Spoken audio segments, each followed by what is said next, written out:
प्यारे विद्यार्थियों, छोटे भाइयों बहनों, मैं संजय सिंह परिहार आज आपको चर्चा करूंगा मूल विधि और प्रक्रिया विधि के बीच अंतर संबंध की और निर्णय की कि कैसे निर्णय तक हम लोग पहुंच रहे हैं। हमने शुरुआत की थी, ए ने बी का गला तलवार से काट कर अलग कर दिया था, जिससे बी की मृत्यु हो गई थी। हमारी शुरुआत इस घटना से हुई थी।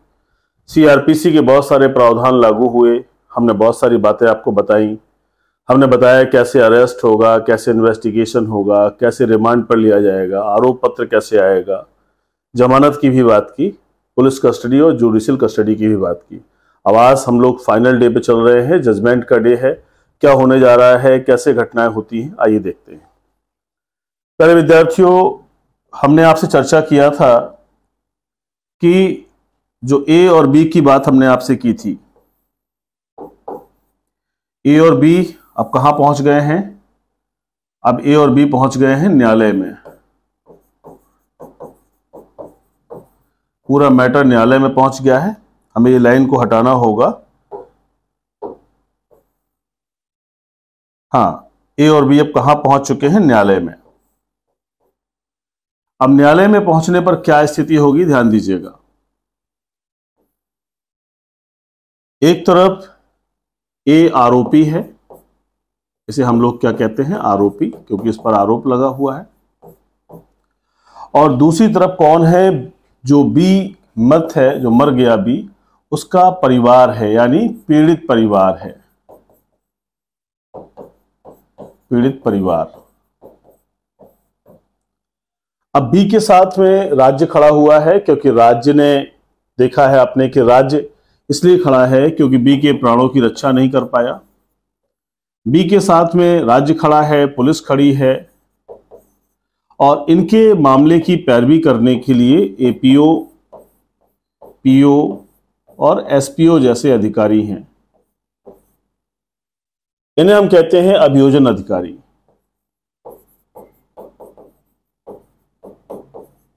जब हम लोग सीआरपीसी पढ़ेंगे तो उस समय इनकी चर्चा करेंगे। अभियोजन अधिकारी। अभियोजन अधिकारी एक गेस्टेड पोस्ट है। पहले इन्हें कोर्ट इंस्पेक्टर कहा जाता था, अब जो वर्तमान नाम है वो है अभियोजन अधिकारी, असिस्टेंट प्रोसिक्यूटिंग ऑफिसर और सीनियर प्रोसिक्यूटिंग ऑफिसर।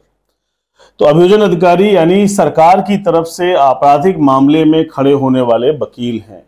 ठीक है, ये सभी एलएलबी ग्रेजुएट्स होते हैं। लोक सेवा आयोग के द्वारा इनका परीक्षा होती है, प्री मेंस और इंटरव्यू के बाद फिर ये ट्रेनिंग करते हैं मुरादाबाद में, और इसके बाद में इनकी पोस्टिंग होती है।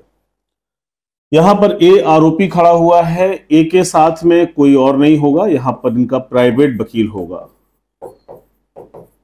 प्राइवेट वकील 1 2 कर सकते हैं, 3 कर सकते हैं, 10 कर सकते हैं, जितनी इच्छा उतना करें। घटना यहां से शुरू हुई थी, आपको खूब अच्छे से याद है। अब हम इस पर चर्चा करने जा रहे हैं कि आरोप, जो आरोप पत्र है, इसके बारे में आपको अच्छे से कल मालूम था।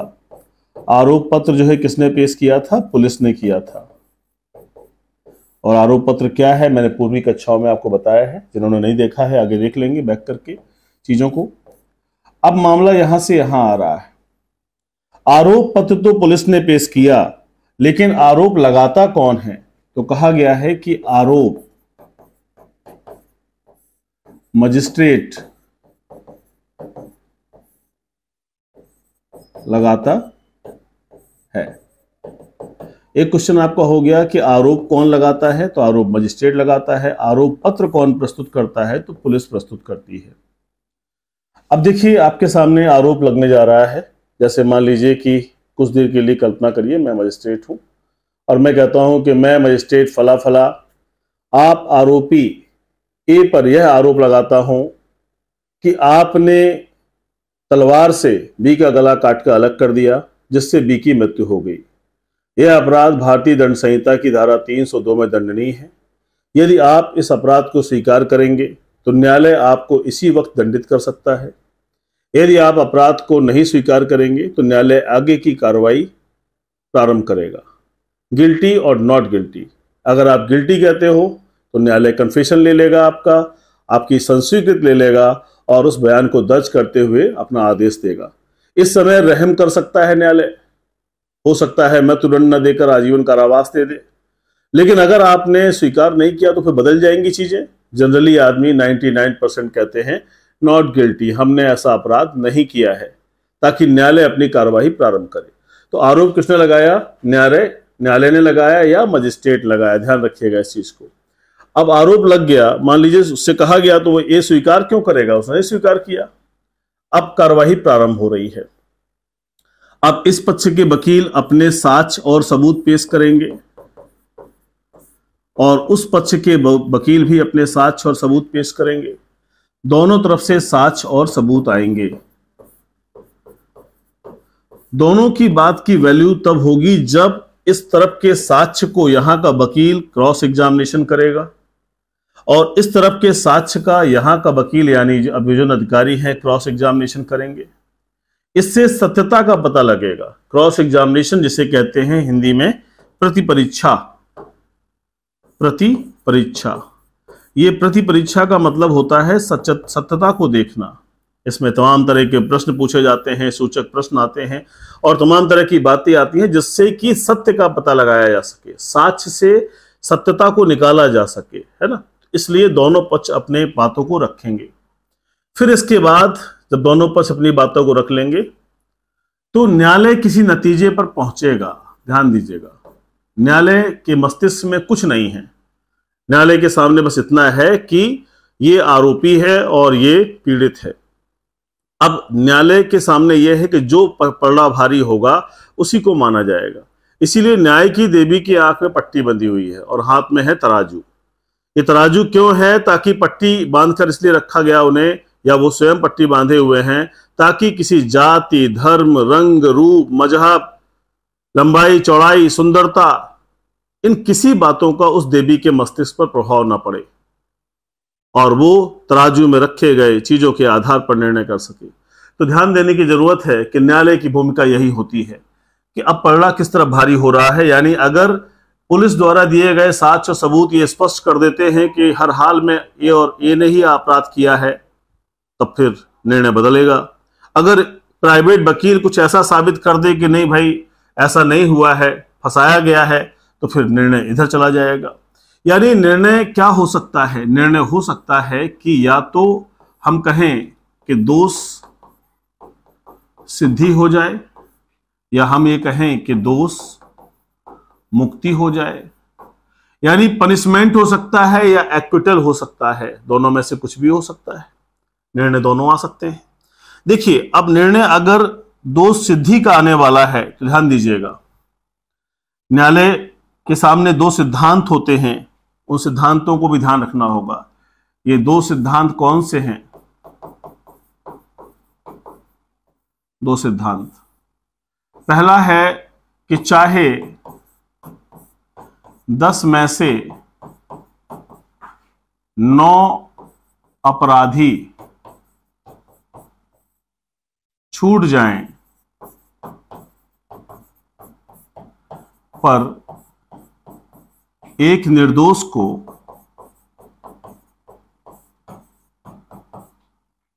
सजा नहीं होनी चाहिए।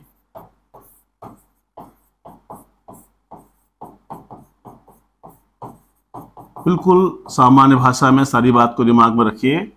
और दूसरा सिद्धांत क्या कहता है कि अपराध का संदेह से परे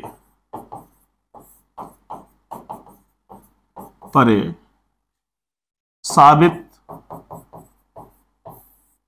होना आवश्यक है।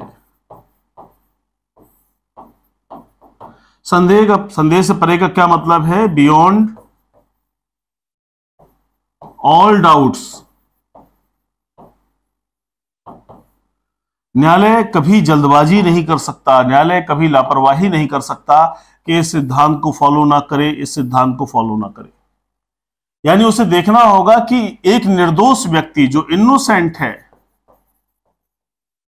इसको सजा ना होने पावे और कोई यहां पर डाउट नहीं होना चाहिए। अगर डाउट है तो फिर निर्णय कैसा? अगर किसी विषय के बारे में डाउट हो गया कि हाँ ऐसा हो सकता है, ऐसा नहीं हो सकता, तो न्यायालय निर्णय कैसे देगा? इन बिंदुओं को न्यायालय को अपने मस्तिष्क में रखना पड़ता है। जो जजेस भर्ती होते हैं वो जजेस एक प्रोसेस है। LLB ग्रेजुएट्स चाहिए, चाहे वो 3 ईयर प्रोग्राम में हो चाहे 5 ईयर में हो। फिर वो PCSJ के एग्जाम देंगे, प्री पास करेंगे, मेंस पास करेंगे, फिर इंटरव्यू होगा। फिर जजेस ट्रेनिंग रिसर्च इंस्टीट्यूट JTRI में जाकर के ट्रेनिंग लेंगे। फिर देश के विभिन्न न्यायालयों में, राज्य के विभिन्न न्यायालयों में अपनी सेवाएं प्रदान करेंगे। यानी वो एक ऐसा व्यक्ति है जिससे ये पता है कि हमें निर्णय किन परिस्थितियों में कहां पर क्या चीज देखकर देना है। और आंख में पट्टी बंधी ही हुई है, तराजू का पलड़ा भी देखना है कि साक्ष्य सबूत किस तरफ इशारा कर रहे हैं। इन सिद्धांतों को भी मस्तिष्क में रखना है। तो डाउट में निर्णय नहीं हो सकता। निर्णय जब भी होगा क्लियर कट होगा, संदेह से परे जाते हुए। अब देखिए, अगर सपोज करिए कि ए को हम ये साबित करना चाहते हैं कि ए ने ही अपराध किया है। मान लीजिए हम ये देख रहे हैं, हम दोष सिद्धि की बात करें, अगर दोष सिद्धि, इसका मतलब है पनिशमेंट होने जा रहा है। तो क्या परिस्थितियां रही होंगी जब पनिशमेंट होगा? परिस्थिति यह होगी कि पुलिस द्वारा जो साक्ष्य और सबूत हैं, ये कंपैरेटिवली जो प्राइवेट वकील है या जो बचाव पक्ष है, बचाव पक्ष, ये आरोपी के पक्ष को कहा जाता है बचाव पक्ष, क्योंकि वो अपना बचाव कर रहा है। तो अगर पुलिस द्वारा दिए गए साक्ष्य और सबूत ये स्पष्ट करते हैं कि सिर्फ और सिर्फ ए के द्वारा ही ये अपराध किया गया है, यानी ए ने ही हत्या की है, न्यायाधीश महोदय निर्णय देते समय कहेंगे कि पुलिस द्वारा दिए गए साक्ष्य और सबूतों का अवलोकन करने के बाद तथा बचाव पक्ष के वकील द्वारा दिए गए साक्ष्य और सबूतों को देखने के बाद न्यायालय इस नतीजे पर पहुंचा है कि आरोपी ए ने ही अपराध किया है। अतः संदेह से परे जाते हुए, फिर देखिएगा, संदेह से परे जाते हुए, ये लाइन आएगी, जाते हुए, ये न्यायालय आरोपी ए को, ध्यान दीजिएगा, आरोपी ए को IPC की धारा 302 के अंतर्गत, अब अगर गंभीरतम मामला था जैसा दिख रहा है, धारा 302 के अंतर्गत मृत्युदंड देता है। यह रेयरेस्ट ऑफ रेयर मामला है। यह मृत्युदंड, ध्यान दीजिएगा, हाई कोर्ट की संपुष्टि के बाद लागू होगा, यानी संपुष्टि जरूरी है हाई कोर्ट की धारा 366 में। सिर्फ मृत्युदंड के मामले में ही ये कंडीशन आने वाली है, ध्यान दीजिए इसको।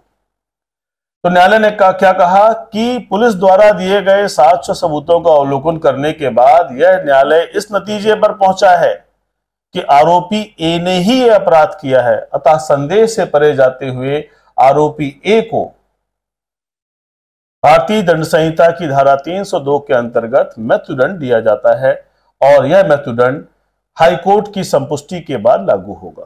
तो ध्यान दीजिएगा कि यह एक प्रोसेस थी जिसमें हमने आपको दोष सिद्धि बताया। अब दूसरी प्रोसेस क्या हो सकती है? दोष मुक्ति। दोष मुक्ति भी हो सकती है, क्योंकि अगर सबूत और साक्ष्य नहीं आ पाएंगे तो दोष मुक्ति हो जाएगी। ये जो इतने डॉन घूम रहे हैं, ये दोष मुक्ति का एक कारण तो घूम रहे हैं। कोई गुंडा या बदमाश तब पैदा होता है जब कार्रवाई अच्छे से नहीं हो पाती, और पुलिस और न्यायालय इसलिए बंधे होते हैं क्योंकि साक्ष्य सबूत नहीं मिलते। अगर साक्ष्य सबूत नहीं है तो मुक्ति हो जाएगी। कैसे होगा? जब कोई गवाही ही नहीं देगा, कोई सबूत ही नहीं मिलेगा, तो कैसे होगी कार्रवाई? तो न्यायालय की भी बेबसी होती है इस स्थान पर, और पुलिस के सामने भी समस्या होती है, वो कैसे करेगी मैनेज। तो ध्यान दीजिएगा, अब अगर न्यायालय ये कहता है, कोर्ट कहता है कि पुलिस द्वारा दिए गए साक्ष्य और सबूत का अवलोकन करने के बाद तथा आरोपी ए या बचाव पक्ष के वकील के द्वारा दिए गए साक्ष्य एवं सबूत एवं सबूत का अवलोकन करने के बाद यह न्यायालय यह देखता है कि आरोपी ए जिस समय अपराध हुआ है उस समय वह भारत की सीमाओं के अंदर ही नहीं था। उस समय वह अमेरिका में एक बिजनेस मीटिंग में शामिल था, एक बिजनेस मीटिंग में था। मैं था, एग्जाम्पल दे रहा हूं आपको समझाने के लिए। एलिवाई बोलते हैं इसे कि एक आदमी एक स्थान पर एक समय में नहीं हो सकता, दो जगहों पर। भाई दो जगहों पर कैसे होगा एक आदमी, एक यहां होगा एक वहां होगा, ऐसा पॉसिबल नहीं है। तो कहा जा रहा है कि वो अमेरिका में था और किसी बिजनेस मीटिंग में शामिल था। ये सबूत जो है प्राइवेट वकील ने, एक प्राइवेट वकील ने न्यायालय में पेश किया, जिसमें सर्टिफाइड कॉपी लगी है, सर्टिफाइड कॉपी लगी है कि हां भाई ये उस समय अमेरिका में था। अगर ये सर्टिफाइड कॉपी आ रही है और पुलिस के अभियोजन अधिकारी इसे क्रॉस एग्जामिनेशन में खत्म नहीं कर पा रहे, मान लीजिए वो इसे खत्म नहीं कर पा रहे, इसको अवॉइड नहीं कर पा रहे, वो कह रहे हाँ ये प्रमाणित लग रही है, तो अब एक ऐसी स्थिति न्यायालय के सामने उपलब्ध हो गई है कि जिसमें न्यायालय इसे कैसे दंड देगा। भाई एक समय में एक व्यक्ति दो स्थानों पर नहीं हो सकता। पुलिस कह रही है कि आरोपी घटना स्थल पर मौजूद था, साक्ष्य सबूत की तरफ इशारा कर रही है, जबकि प्राइवेट वकील कह रहा है कि उस समय यह भारत में ही नहीं था। अगर ये अमेरिका में, कैलिफोर्निया में, टेक्सास में, वॉशिंगटन में कहीं पर अवेलेबल था तो वहां से यहां आने में भी टाइम लगा होता। उस टाइम इतनी जल्दी कैसे आ सकता है? इसका मतलब है कि कहीं ना कहीं संदेह उत्पन्न हो गया। क्या उत्पन्न हो गया? डाउट उत्पन्न हो गया। ध्यान दीजिएगा, और डाउट के आधार पर न्यायालय काम नहीं करते, इसलिए न्यायालय ए को बाइज्जत बरी कर देगा। हम दोष मुक्ति समझा रहे थे, ऐसा उद्देश्य नहीं है कि अपराध की दिशा ऐसी बताई जाए, लेकिन फिर भी समझने की जरूरत है कि ये आदमी बरी हो जाएगा, ये क्या हो जाएगा? दोष मुक्त हो जाएगा। अब न्यायालय अपने निर्णय को कैसे कहेगा? तो पुलिस द्वारा दिए गए साक्ष्य सबूतों को देखने के बाद तथा बचाव पक्ष के वकील द्वारा प्रस्तुत किए गए सर्टिफिकेट तथा साक्ष्य सबूतों को देखने के बाद यह अदालत इस नतीजे पर पहुंची है कि आरोपी ए जिस समय घटना घटित हुई उस समय भारत की सीमाओं के अंदर नहीं था।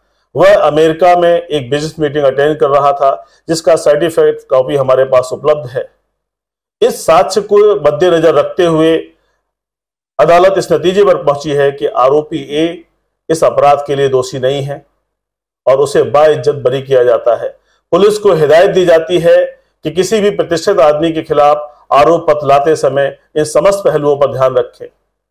निर्णय बदल गया। तो प्यारे भाइयों, मैंने आपको जो बताया है इसे गौर करिएगा। ये घटनाक्रम इस तरह से आपके सामने निर्णय का आया। आइए हम लोग आगे चलते हैं। एक मैंने जिक्र किया आपसे, 366 सीआरपीसी की धारा है, 366 में यह कहा गया है कि मृत्युदंड की संपुष्टि हाई कोर्ट यानी उच्च न्यायालय के द्वारा होती है। यह प्रावधान इसलिए रखा गया है कि जो डिस्ट्रिक्ट कोर्ट ने निर्णय दिया है, जो सेशन न्यायालय की तरफ से निर्णय आया है, सेशन जज का जो निर्णय आया है, और इसको क्लियर कर दूं आपके सामने, जो सेशन न्यायालय का निर्णय आया है, सेशन कोर्ट, इसका जो जजमेंट आया है, उस जजमेंट में कहीं कोई खामी ना हो, इसलिए हाई कोर्ट के पास संपुष्टि के लिए, कॉर्पोरेशन के लिए जाता है। बस खाली देखने के लिए होता है और वहां से फाइनल होकर के चीजें लागू हो जाती हैं। तो आज हमने जो आपको बताया है, आज हमने आपको क्या बताया है कि कैसे निर्णय होता है। अब पूर्व की घटना की तरफ चलें हम।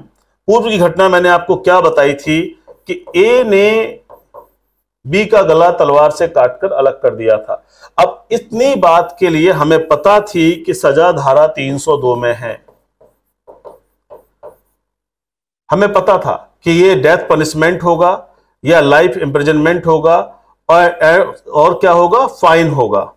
इतना सजा हमें मालूम थी, तो लागू क्यों नहीं कर दिया? लागू नहीं हो सकती है।